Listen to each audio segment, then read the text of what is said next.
Hello guys, welcome back to my YouTube channel S K M study away of success. मैं हूं आपका educator Shivam Mishra. आपका स्वागत करते हैं आपके अपने YouTube channel S K M study पर। और यहां पे आज लेके आए हम बहुत ही बेहतरीन क्लास 12 बायोलॉजी के ऑब्जेक्टिव क्वेश्चन, वो भी अध्याय 2 से, यानी कि पुष्पी पादपों में लैंगिक जनन से लेके अध्याय 5 तक के प्रश्न हैं। और बोर्ड परीक्षा में यही से आने की संभावना है। सारे के सारे ऑब्जेक्टिव संभावित प्रश्न हैं। और इसकी पीडीएफ और सारे नोट्स आपको टेलीग्राम चैनल कहाँ मिलेगी? SKM study. साथ ही साथ एसकेएम स्टडी एप्लीकेशन पर भी आपको सारी चीज़ें मिल जाएगी। Link in the description box, जाके एसकेएम स्टडी एप्लीकेशन डाउनलोड करें और साथ ही साथ टेलीग्राम चैनल को जरूर से ज्वाइन करें। वहाँ पे इसकी मैं पीडीएफ भेज दे रहा हूँ, जाके आप डाउनलोड कर लीजिए। टारगेट जो है 1000 लाइक टारगेट है और मुझे पता है कि आप लोग 1000 लाइक जरूर से जरूर करवा देंगे, ठीक है। तो जितने भी यहाँ पे ऑब्जेक्टिव प्रश्न बताए हैं गए हैं अध्याय 1 से लेकर 5 तक, इन सभी सारे ऑब्जेक्टिव प्रश्नों को आप तैयार कर लीजिए, जो कि काफ़ी इंपॉर्टेंट है आपके बोर्ड परीक्षा के लिए। अगर इन सब प्रश्नों को आप तैयार कर लेते हैं तो जाहिर सी बात है बोर्ड में अच्छा नंबर गेन करेंगे आप। तो यदि आपको अच्छा नंबर गेन करना है तो अच्छे से और लगन के साथ आपको पढ़ाई करने की ज़रूरत है।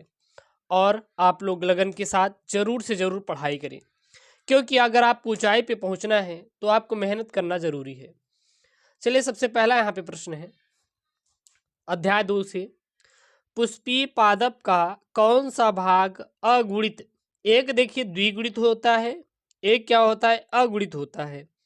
द्विगुणित यानी कि 2n, अगुणित यानी कि n होता है।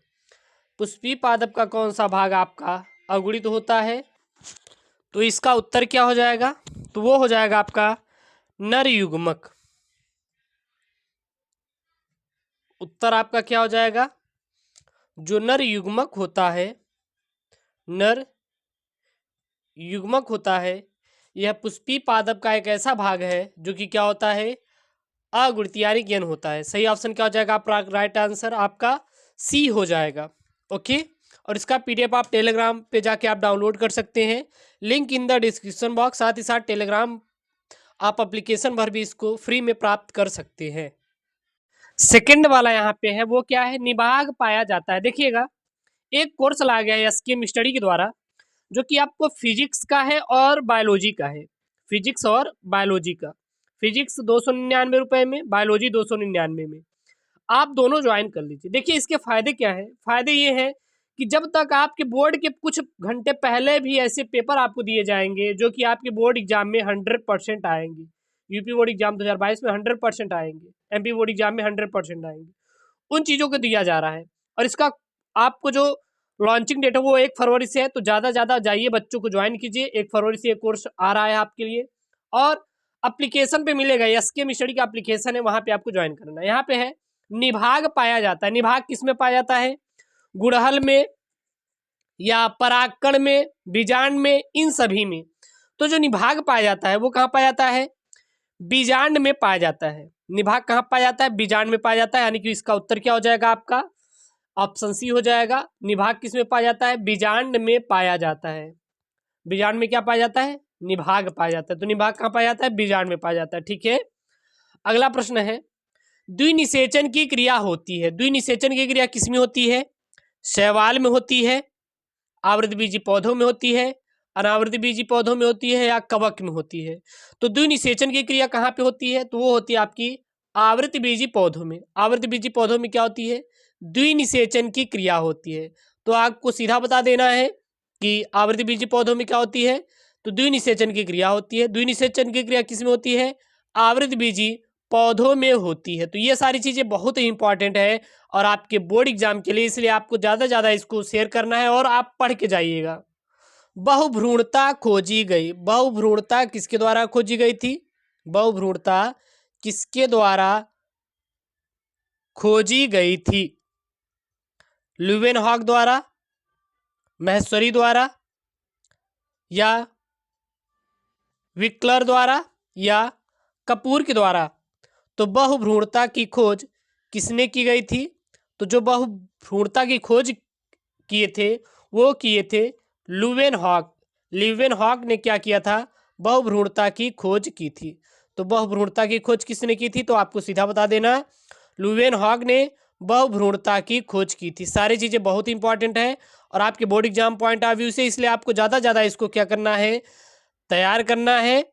और कोई भी दिक्कत आ रही, कोई भी दिक्कत आ रही है तो आप कमेंट करेंगे। क्या करेंगे? कमेंट करेंगे। अगला प्रश्न है, भारतीय भ्रूण विज्ञान के जनक है। भारतीय भ्रूण विज्ञान के जनक कौन है?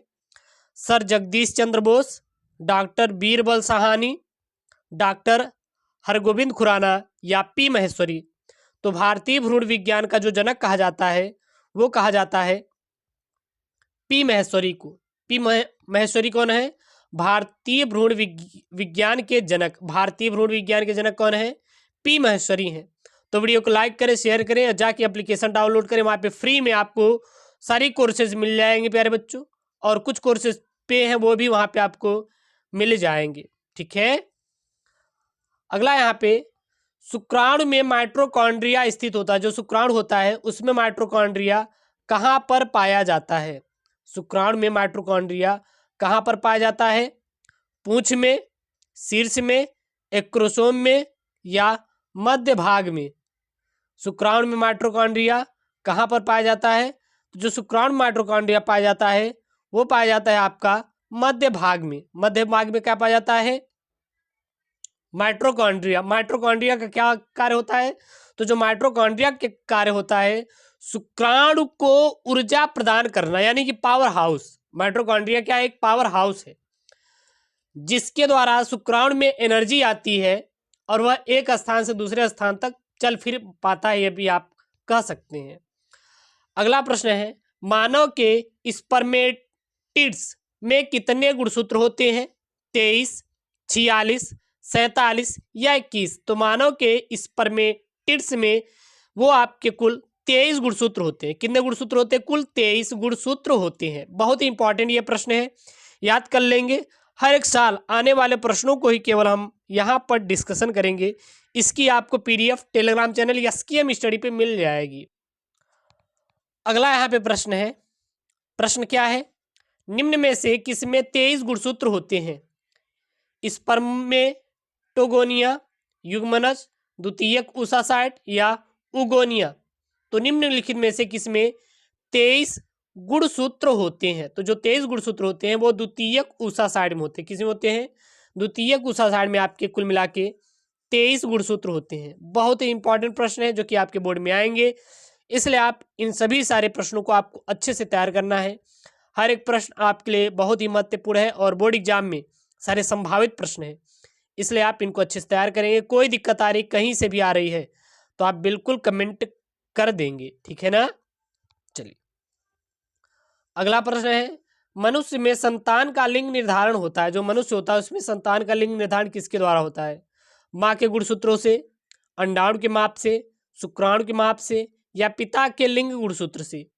तो मनुष्य में संतान का जो लिंग निर्धारण होता है वह पिता के गुणसूत्र से होता है। देखिएगा, अब यहाँ पे होता है मानव। क्या होता है? मानव। मानव दो प्रकार के होते हैं, एक क्या होता है? एक नर होता है, दूसरा क्या होता है? आपका मादा होता है।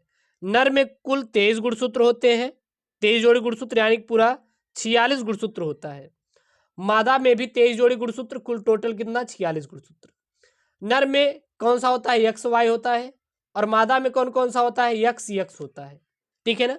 तो जो यहाँ पे XX है ये कभी लिंग का निर्धारण नहीं करता, बल्कि कौन करता है? Y जो है यह पिता के लिंग गुणसूत्र है, जो कि निर्धारण करता है कि यह लड़का होगा या फिर लड़की होगी। तो पिता के लिंग गुणसूत्र द्वारा ही यह निर्धारण होता है कि बच्चे क्या होगा, वो या फिर वो लड़का होगा या फिर लड़की होगा। अगला प्रश्न है, शुक्र जनन यानी कि स्पर्मेटोजेनेसिस प्रेरित होता है। शुक्र जनन यानी कि स्पर्मेटोजेनेसिस प्रेरित होता है किसके द्वारा? FSH द्वारा, MSH द्वारा, ACTH द्वारा या HCG द्वारा।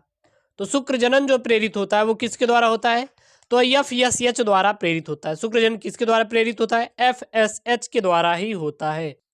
अगला प्रश्न है यहाँ पे, 8 कोष की भ्रूण को फैलोपिन नलिका में स्थानांतरित करने की विधि कहलाती है। 8 कोष की भ्रूण को फैलोपिन नलिका में स्थानांतरित करने की विधि को क्या कहते हैं? जिफ्ट कहते हैं, आईयूटी कहते हैं, एआई कहते हैं या फिर आईवीएफ कहते हैं। तो 8 कोष की भ्रूण को फैलोपिन नलिका में स्थानांतरित करने की जो विधि होती है वो आपकी जिफ्ट कहलाती है। क्या कहलाती है? जिफ्ट। जिफ्ट क्या होती है? 8 कोष की भ्रूण को फैलोपिन नलिका में स्थानांतरित करने की विधि क्या कहलाती है? आपको सीधा बता देना है कि आपकी जिफ्ट कहलाती है। सारे प्रश्न बहुत ही इंपॉर्टेंट है और आपको कोई भी दिक्कत आ रहा है तो बिल्कुल आप कमेंट कीजिए। एसके मिश्रा टेलीग्राम है या मोबाइल नंबर है, बिल्कुल आप कोई भी इंक्वायरी आप वहां पे आप जुड़ सकते हैं। ठीक है, चलिए अगला प्रश्न है, शिशु के जन्म से पूर्व की जांच विधि है। शिशु के जन्म के पूर्व की जांच विधि कौन सी है? एमटीपी, अंतरोपण, अनिषेक जनन या एमनियोसेंटेसिस। तो शिशु के जन्म से पूर्व की जो जांच विधि है उसको कहते हैं एमनियोसेंटेसिस कहलाता है। अगला प्रश्न है, निसंतान दंपतियों की सहायता हेतु उपाय है। पात्र निषेचन, intra uterine transfer, zygote intra fallopian transfer या ये सभी। तो निसंतान दंपतियों की सहायता हेतु जो उपाय है वो है पात्र निषेचन भी है, इंट्रा यूटेराइन ट्रांसफर भी है, जाइगोट इंट्रा फैलोपिन ट्रांसफर भी है, यानी कि ये सभी क्या है आपका राइट आंसर हो जाएगा। अगला प्रश्न है, कॉपर टी रोकती है। क्या रोकती है? निषेचन, अंडाणु का परिपक्वन, अंडोसर्ग या ब्लास्टोसिस्ट का रोपण। तो जो कॉपर टी होती है वह फर्टिलाइजेशन यानी निषेचन को रोकता है। क्या निषेचन को रोकता है? कौन रोकता है? आपका कॉपर टी। अगला प्रश्न है, क्या पुरुष से संबंधित है? वैक्सेक्टॉमी, गोलियां, ट्यूबेक्टॉमी या इनमें से कोई नहीं। तो क्या पुरुषों संबंधित होता है? जो वैक्सेक्टॉमी होता है या पुरुषों संबंधित होता है, और ये जो ट्यूबेक्टॉमी और गोलियां ये दोनों किससे संबंधित होता है? मादा से संबंधित होता है। मादा संबंधित क्या होता है? गोलियां और ट्यूबेक्टॉमी। ये किस संबंधित होती थी? मादा से। पुरुषों से वैक्सेक्टॉमी। अगला प्रश्न है, मानव में एवियो रुधिर वर्गों के कितने जीनोटाइप संभव है? 2, 4, 6 या फिर 8। तो मानव में एवियो रुधिर वर्गों के कितने जीनोटाइप संभव है? कुल आपके 6 जीनोटाइप संभव है। कितने जीनोटाइप संभव है? 6। मानव के एवियो रुधिर वर्गों में कितने जीनोटाइप संभव है? 6 जीनोटाइप संभव है। अगला प्रश्न है, प्रभाविता एवं पृथक्करण के नियमों का प्रतिपादन किया। डार्विन ने, लैमार्क ने, डीवरीज ने या मेंडल ने। तो प्रभाविता एवं पृथक्करण के नियमों का जो प्रतिपादन किया था वो मेंडल जी ने किया था। क्या किया था? मेंडल जी ने किया था। अगला प्रश्न है, वंशागति की इकाई क्या? गुणसूत्र है, जिन है, जीनोटाइप या फिनोटाइप। तो वंशागति की जो इकाई है वो आपकी जिन होती है। तो जितने भी आपके 20 इंपॉर्टेंट प्रश्न मैंने बताया ऑब्जेक्टिव प्रश्न अध्याय 2 से लेकर 5 तक तैयार कर लीजिए। इसका पीडीएफ टेलीग्राम पे डाल दूंगा, वहां से जाके आप डाउनलोड कर पाएंगे। ओके दोस्तों, थैंक यू, जय हिंद।